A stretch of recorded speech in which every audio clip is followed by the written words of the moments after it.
হসপিটালে আহিরিকে উচিত শিক্ষা দিল একলব্য। সম্পূর্ণ জানতে ভিডিওটিতে একটি লাইক করে দেখতে থাকো। গল্পের শুরুতেই দেখা যায় বাড়িতে পুজোর আয়োজন করছে বৃন্দা। সেই উপলক্ষে রাঙাকে বাড়িতে নিয়ে যাবে বলে ঠিক করে। ময়না তখন বলে, সত্যি রাঙা, তোকে বাড়িতে নিয়ে যেতে পারলে আমাদেরও ভালো লাগবে। ঠিক সেই মুহূর্তে একলব্য এসে বলে, ওকে বাড়িতে নিয়ে যাওয়া যাবে না, কারণ ডাক্তারবাবু ওকে এখন ছুটি দেবে না। রাঙা তখন বলে, কেন রে উড়ানবাবু, আমি তো একদম ঠিকই আছি, তাহলে আমাকে কেন ছুটি দেবে না?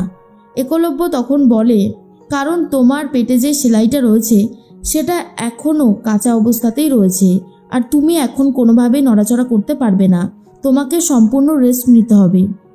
বৃন্দা তখন বলে, যা, তাহলে আর তুই কি করে যাবি রাঙা? তোর জন্য আমার খুব খারাপও লাগছে, কিন্তু তোর সুস্থ হওয়াটাও তো জরুরি, তাই না?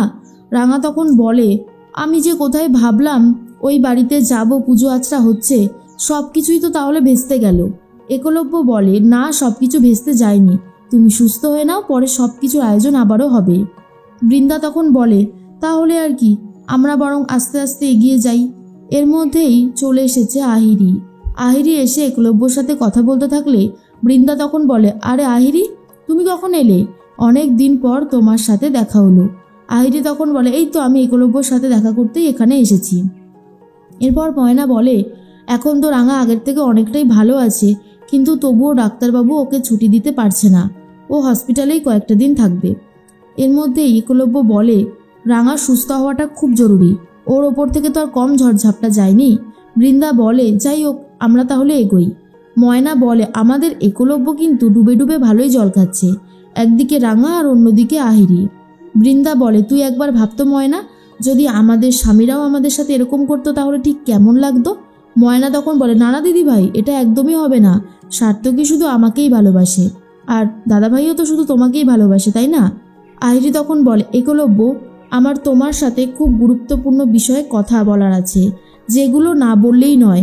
তুমি আর আমাকে কতদিন ওয়েট করাবে বলো তো, যা আমি সহ্য করতে পারছি না। তুমি রাঙাকে ডিভোর্স দিয়ে দাও। তুমি কেন ডিভোর্স পেপারটায় সই করছো না? এরপর একলব্য বলে, আহিরি প্লিজ, হসপিটালে দাঁড়িয়ে অন্তত তুমি এই কথাগুলো বলো না, যেগুলো আমার একদমই ভালো লাগছে না। কেন এই সমস্ত আউফাও কথা বলছো? একটা কথা জেনে রাখবে যে আমি কিন্তু এখনো পর্যন্ত রাঙার হাজবেন্ড। আহিরি এই সমস্ত কথাগুলো শুনে রীতিমতো প্রচণ্ড রাগ করে আর বলে, আর আমি যে তোমার গার্লফ্রেন্ড, তোমার সাথে আমার বিয়ে হওয়ার কথা ছিল। একলব্য বলে, হ্যাঁ ছিল, কিন্তু তুমি আমার স্ত্রী নও, আর আমাদের মধ্যে কোনো বৈবাহিক সম্পর্কও ক্রিয়েট হয়নি, তাহলে তুমি এই কথাগুলো কোন সাহসে বলছো? এর মধ্যেই রাঙার প্রতি এই ব্যবহার দেখে অবাক হয়ে যায় আহিরি আর বলে, তুমি রাঙাকে টাইম দিচ্ছ, রাঙার জন্য কাজে ছুটি নিয়েছো, আবার বাবার মাথায় জলও ঢালছো, এই সব কিছু দেখার পরে আমার কতটা খারাপ লাগছে সেটা তুমি বুঝতে পারছো না বলো?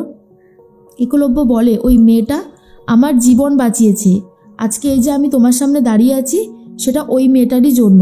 তুমি ওই মেয়েটাকে এইভাবে অপমান করতে পারছো? ব্যাস আহিরি, তুমি আর কোনো কথা বলবে না, আমি ওই ডিভোর্স পেপারে সই করব না, তোমার যা ইচ্ছা তুমি করে নিতে পারো। এরপরে একলব্য চলে যায় আহিরির থেকে। আহিরি খুব কান্নাকাটি করতে থাকে আর ভাবতে থাকে, কি করে একলব্য এতটা বদলে যেতে পারে, এই একলব্যকে তো আমি চিনতেই পারছি না, সব কিছুই রাঙার জন্যই হয়েছে। এদিকে টাকা নিয়ে যার মাল পাচার করে দেয় ফ্লাইটে করে আহিরি, সে আবারও ফোন করেছে আর বলে, ম্যাডাম, আজকে কিন্তু জিনিসগুলো আবার ট্রান্সফার করে দিতে হবে, খুব সাবধানে করবেন। আহিরি বলে, ঠিক আছে, আপনি পাঠিয়ে দেবেন, আমি করে দেব। এর মধ্যেই রাঙা তো হসপিটালের বেডে শুয়েছিল, রাঙাকে একটা ট্যাব দিয়েছে একলব্য, আর রাঙা সেই ট্যাবে অনেক কিছুই করতে থাকে। একলব্যর ছবি নিয়ে ড্রয়িং করতে থাকে, একলব্যর গোপ দাড়ি এসব বানাতে থাকে। রাঙার হঠাৎ করেই মাথায় আসে, বৃন্দার সাথে যেই লোকটা এখানে এসেছে, মানে নগেন ওরফে উৎপল, তাকে নিয়ে কিছু একটা করবে। এর মধ্যেই সবটাই করা হয়ে গেছিল। যখনই উৎপলের ফাইনাল লুকসটা দেখতে যাবে রাঙা, তখন হঠাৎ করে ইন্টারনেট পরিষেবাটা চলে যায়, তাই রাঙাও আর দেখতে পারে না। কিন্তু রাঙা ভাবে, ওই পরিবারের ওপর এখনও অনেক বিপদ আছে, তাই আমাকে যেভাবেই হোক পরিবারে যেতেই হবে। রাঙা ঠিক করে এখান থেকে পালাবে। আস্তে আস্তে উঠে ঠিকঠাকভাবে ব্যাগপত্র গুছিয়ে নিচ্ছে রাঙা। এদিকে বৃন্দা তো বাড়িতে পুজোর ব্যবস্থা করেছে, পুজোর সব কিছুই চলে এসেছে বাড়িতে। বৃন্দা তখন বলে, এই তো সব কিছুই চলে এসেছে, এবারে ভালোই ভালোই পুজোর আয়োজনটা করে নিতে হবে। পিসিমণি বলে, সত্যি আজ রাঙাকে খুব বেশি করেই মিস করছি। ও যদি থাকতো তাহলে সমস্ত ব্যবস্থা ওই করতো। মেয়েটাকে হসপিটালে রেখে আসতে না একদমই মন চায় না। পাঞ্চালি বলে, ঠিক কথা, ও না থাকলে আমাদের কেমন যেন বাড়িটা পুরো ফাঁকা ফাঁকা লাগে। ও থাকলে পুরো বাড়িটা ভর্তি হয়ে যায়, তাই না পিসিমণি? পিসিমণি তখন বলে, একদম ঠিক কথা বলেছিস। এদিকে রাঙা নিজের সমস্ত জিনিসপত্রগুলো গুছিয়ে নিয়ে হসপিটাল থেকে আস্তে আস্তে করে পালাচ্ছে। আর এর মধ্যে বৃন্দা নগেনের সাথে মানে উৎপলের সাথে কথা বলতে থাকে আর বলে, রাস্তা আজকে ফাঁকাই থাকবে। রাঙা হসপিটাল থেকে ছুটি পায়নি। রাঙা যতদিন হসপিটালে থাকে ততদিনই আমাদের জন্য ভালো। উৎপল বলে, যা করার আমাদেরকে তাহলে এখনই করতে হবে বড় বৌদি। তখনই বড় বৌদি বলে, হ্যাঁ একদম ঠিক। রাঙা যদি এই বাড়িতে একবার চলে আসে না, তাহলে আমরা কোনো কাজেই সাহায্য করতে পারবো না একে অপরকে। তাই যা করার আমাদের আজকের মধ্যেই করতে হবে। এর মধ্যেই একলব্য ভাবে রাঙার কথা, যে রাঙা কিভাবে এতটা রিস্ক নিয়ে একলব্যকে বাঁচিয়েছিল। আহিরি খুব কষ্ট পায় একলব্যর ব্যবহার দেখে, আর মনে মনে ভাবে, একলব্য বোধহয় আর আমাকে ভালোবাসে না, সেই জন্যই হয়তো আমার সাথে এতটা খারাপ ব্যবহারও করতে পারল। বৃন্দা ভাবে কিভাবে সবকিছু চুরি করবে, আর এদিকে রাঙা হসপিটাল থেকে আস্তে আস্তে বেরিয়ে আসছে।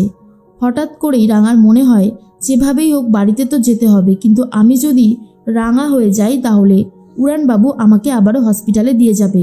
তাই রাঙা ঠিক করে ছদ্মবেশ নিয়েই ওই বাড়িতে ফিরবে, তার আগে ফিরবে না। এদিকে নার্স যখন রাঙাকে দেখতে আসে, দেখে বেড পুরো ফাঁকা।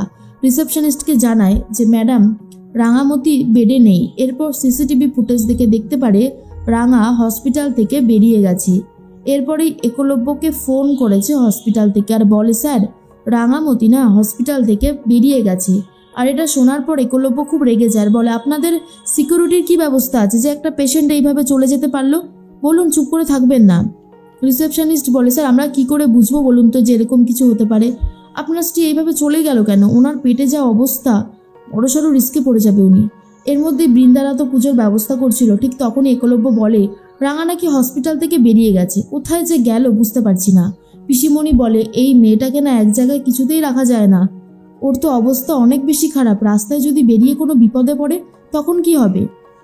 এদিকে ছদ্মবেশ নিয়ে রাঙা বাড়িতে ফিরে এসেছে আর বলে, আসতে পারি?